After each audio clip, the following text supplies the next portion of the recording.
आप बच्चे को ब्रांडेड कपड़े, ब्रांडेड जूते, ब्रांडेड बैग, ब्रांडेड स्कूल में बेशक ना भेजें। आप सबसे पहले बच्चे को अपना वक्त दें। आप अगर आज बच्चे को वक्त देंगे, आप उनके साथ एक इमोशनल बॉन्डिंग डेवलप करेंगे। बच्चा आपकी टुगेदरनेस को एंजॉय करेगा, बच्चा आपके साथ शेयरिंग करेगा, तो वो हमेशा इंशाल्लाह आपकी इस एटीट्यूड से एक मुकम्मल इंसान बनने की कोशिश करेगा।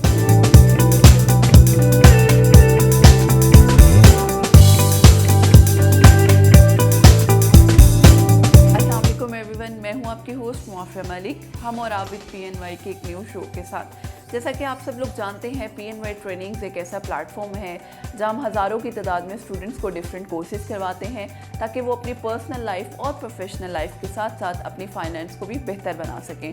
हमारे इस शो का मकसद ही यही है कि हम आपको लाइफ के हर सेगमेंट के बारे में, हर पहलू के बारे में गाइड कर सकें और ऐसी मालूमात आप तक पहुंचा सकें जो आपकी ज़िंदगी में एक वैल्यू ऐड कर सके और हम भी उससे कुछ ना कुछ इस्तेफादा हासिल कर सकें।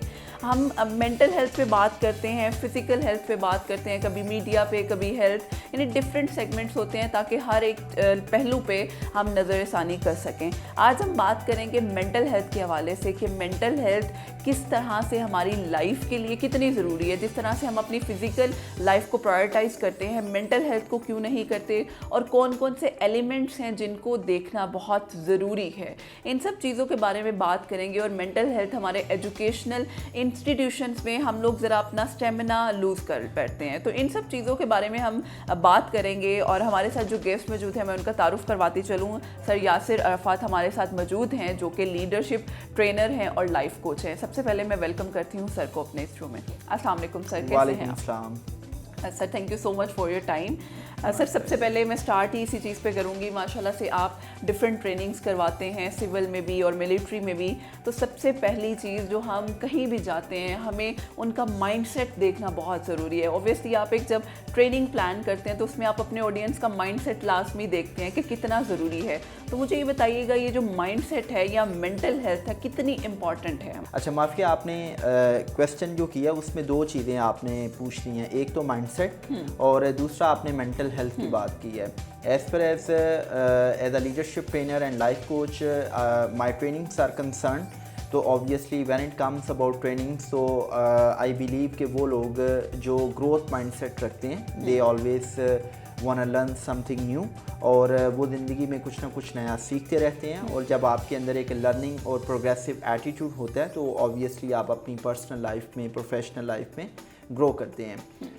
As per age mental health is concern, तो आप तो ख़ुद भी एक माशाल्लाह साइकोलॉजिस्ट हैं, तो यू नो बेटर के unfortunately Pakistan is a country के जहाँ पर 7 करोड़ से ज़ायद लोग ऐसे हैं जिनको स्ट्रेस है, एंग्जाइटी है और डिप्रेशन है, लेकिन उनको पता ही नहीं कि they are suffering from these sorts of disease. ज़बरदस्त, thank you so much sir. Sir secondly मुझे ये बताइएगा, जिस तरह से हम बात कर रहे हैं मेंटल हेल्थ की, अब आप डिफरेंट एजुकेशनल इंस्टीट्यूशंस के साथ भी लिंक्ड हैं, तो हम जब एज अ एजुकेशनिस्ट काम करते हैं तो हमारा जो मेंटल हेल्थ का है हम उसको प्रायोरिटाइज़ नहीं करते। हम पहले देखते हैं कि हमारी एजुकेशन सिस्टम और हमारे स्टूडेंट्स का जो नंबर है या परफॉर्मेंस है वो अच्छी आनी चाहिए, लेकिन जो पीछे हम उनकी मेंटल हेल्थ को बूस्ट करने के लिए कर सकते हैं वो नहीं करते। तो इस बारे में आपका पॉइंट ऑफ व्यू क्या है? अच्छा, यू कांट इमेजिन कि आज एक 4 साल का, 5 साल का बच्चा जो स्कूल गोइंग है, उसको स्ट्रेस है, उसको एंजाइटी है, वो डिप्रेशन में है। अब इसमें माँ बाप का कसूर तो हम बाद में जानेंगे, ये सबसे पहले इस सिस्टम का कसूर है कि इस सिस्टम ने और मार्केट फोर्सेस ने अवाम के जहनों को, वालिदैन के जहनों को इस हद तक जकड़ लिया है कि आज बच्चा अभी ईयरली उसके लाइफ के महीने होते हैं और माँ बाप प्लानिंग शुरू कर देते हैं कि हमने बच्चे को स्कूल भेजना है। अगर आप दुनिया के टॉप क्लास जो टॉप नॉच एजुकेशन सिस्टम है, including Finland, Netherlands, Japan, China, इसमें कुछ स्कैंडिनेवियन कंट्रीज़ हैं, तो आपको पता ये चलेगा कि वहाँ पर जो स्कूल भेजने की कम से कम एज है वो 5 से 7 साल है। मेरा ये मानना है कि आपका बच्चा, अगर आप उसको उसकी जो सोशल नीड्स हैं, उसकी कॉग्निटिव नीड्स हैं, उसकी जो फिज़िकल और इमोशनल नीड्स हैं, उसको पूरा करने के लिए आप सिर्फ 3 काम करें। दुनिया की बेस्ट लर्निंग, दुनिया का बेस्ट करिकुलम, दुनिया की बेस्ट टेक्स्ट बुक जो है वो आपका घर है और आपके वालिदैन है। आप क्या करें, आप उसको सैर सपाटे करवाएं, उसको घुमाएं फिराएं, अपनी कैपेसिटी में रहते हुए उसको एक्सपोजर दें। ये एक्सपोजर उसके अंदर सोशल स्किल्स बिल्ड करता है, उसकी लाइफ स्किल्स बिल्डिंग होती है, उसके अंदर कॉन्फिडेंस बिल्ड करता है। सेकंड थिंग इज़ कि आप उसको जी भर के अनकंडीशनल मोहब्बत दें और उस मोहब्बत का इजहार फिजिकली भी हो, आप उसको गले लगाएं, प्यार करें, उसको बोसा दें। और तीसरा काम ये है कि आप उसके साथ रिफ्लेक्टिव कॉन्वर्सेशन करें, आप गपशप लगाएं उसके साथ। कि एक बच्चा क्वेश्चंस बहुत करता है और मैंने ये देखा है कि माफिया एक PhD स्कॉलर इतने अच्छे सवालात नहीं करता जितने अच्छे सवालात एक छोटा बच्चा करता है। सो मैं बहुत क्रिटिक हूँ पाकिस्तानी एजुकेशन सिस्टम का और मैं समझता हूँ कि मैं PNY के फोरम से तमाम पेरेंट्स से ये रिक्वेस्ट करूँगा कि प्लीज़ फॉर गॉड सेक आप ये जो है ना मार्केट फोर्सेस से इन्फ्लुएंस हो के बच्चे को स्कूल मत भेजा करें।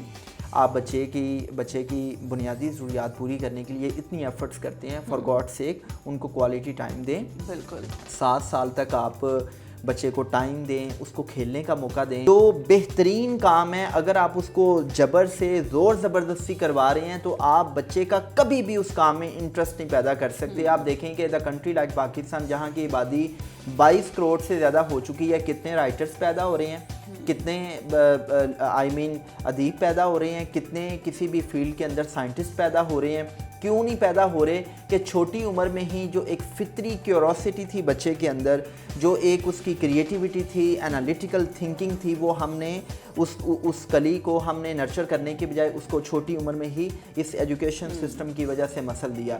और जब एक बच्चा होमवर्क कर लेता है तो माँ समझती है कि मेरे बेटे की आज लर्निंग हो गई है, आज तो इसने कमाल कर दिया है, और फिर उसको गले लगा लिया जाता है। फिर कारी साहब आ जाते हैं और फिर कारी साहब के बाद जो है ना बच्चे को हाथ में रिमोट पकड़ा दिया जाता है या उसको मोबाइल पकड़ा दिया जाता है और फिर डिनर करवा के उसको सुला दिया जाता है। इस सारी की सारी रूटीन में बच्चे को 1 घंटा भी आपने नहीं दिया कि वो खुले आसमान तले कोई गेम खेल सके। सर लास्टली मेरा वही क्वेश्चन है, एक इसी पे इसको मैं मैसेज भी कहूँगी कि जिस तरह से आपने अभी बताया कि हमारी मेंटल हेल्थ में एजुकेशनिस्ट का क्या रोल प्ले हो रहा है, फिर आपने पेरेंटिंग की भी थोड़ी सी बात की, तो मैं चाहती हूँ कि एज अ मैसेज सब पेरेंट्स के लिए कि हम बच्चों की मेंटल हेल्थ को जिस तरह से आपने भी बताया हमें उसे नर्चर करने की ज़रूरत है, उसके अलावा कौन से ऐसे आपको लगता है कि कोर पॉइंट्स हैं जिन पे पेरेंट्स अगर फोकस करें तो बच्चे की मेंटल हेल्थ बहुत ज़्यादा ग्रूम कर सकती है। आप बच्चे को ब्रांडेड कपड़े, ब्रांडेड जूते, ब्रांडेड बैग, ब्रांडेड स्कूल में बेशक ना भेजें। आप सबसे पहले बच्चे को अपना वक्त दें। आप अगर आज बच्चे को वक्त देंगे, आप उनके साथ एक इमोशनल बॉन्डिंग डेवलप करेंगे, बच्चा आपकी टुगेदरनेस को एंजॉय करेगा, बच्चा आपके साथ शेयरिंग करेगा, तो वो हमेशा इंशाल्लाह आपकी इस एटीट्यूड से एक मुकम्मल इंसान बनने की कोशिश करेगा। ये वो काम है कि जिससे आपका बच्चा नफ्सियाती हवाले से बचेगा और उसके साथ साथ उसकी जो फितरी ज़रूरियात हैं वो पूरी होंगी। और ये जो मैंने बातें कही हैं ये तो बच्चों के लिए है, और बड़ों के लिए, टीनेजर्स के लिए ये है कि प्लीज़ खुदा के लिए हर बच्चे ने टॉप नहीं करना, बिल्कुल हर बच्चे ने डॉक्टर इंजीनियर नहीं बनना। आप अपनी इनसिक्योरिटीज़ को, अपनी ज़िंदगी में आने वाली जो नालायकियाँ हैं या जो आप किसी चीज़ को अचीव नहीं कर सके, आप उन सिक्योरिटीज़ को बच्चों पे इम्पोज मत करें। आज दुनिया बदल चुकी है। The world is talking about metaverse, world is talking about genetic री engineering, world is talking about NFT, और आज हम ऑगमेंटेड रियलिटी की बात कर रहे हैं, वर्चुअल रियलिटी की बात कर रहे हैं। तो मौजूदा दुनिया जो है वो बड़ी डिफरेंट है। अपने टीनेजर्स बच्चों के साथ इमोशनल बॉन्डिंग डेवलप करने के लिए आप अपने आप को भी अपडेटेड नॉलेज के साथ अपने नॉलेज को मेंटेन करें ताकि आप अपने बच्चों के साथ रेलिवेंस कायम कर सकें।